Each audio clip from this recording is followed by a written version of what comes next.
அந்த காலத்தில் நாங்கள்லாம் 20 வயசு கூட 18 வயசில் நாங்கள் காட்டில் படுத்து தூங்குவோம். எந்த ஜாதியாக இருந்தாலும் அவன் இலை அறுத்துக்கிட்டு இருப்பான், வேலை பார்ப்பாங்க, மண் வெட்டுவாங்க, வண்டியில் மண் அடிப்பாங்க, காவல் காப்பாங்க. நான் தூங்குறப்ப அப்புறம் போகும்போது என்னை எழுப்பி விடும்பேன்.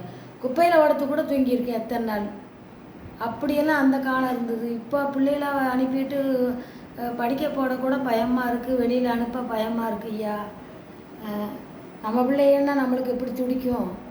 அது ஒரு சட்டத்தை கொண்டு வர வேண்டாமா? எவ்வளவோ செய்கிற முதலமைச்சர், எவ்வளவோ செய்கிறவங்க, அவங்க பிள்ளைன்னா நம்ம பிள்ளைன்னா நமக்கு எப்படி இருக்கும்?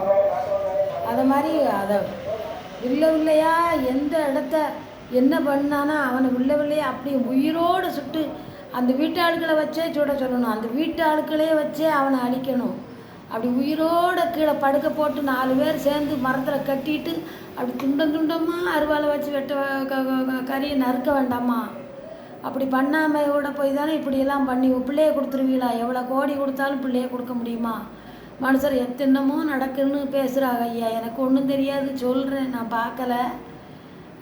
என்னமெல்லாம் நடக்குன்னு சொல்கிறாங்க. நம்ம பிள்ளைக்கு வந்தால் நமக்கு நம்ம உயிரோடு இருப்போம் ஐயா.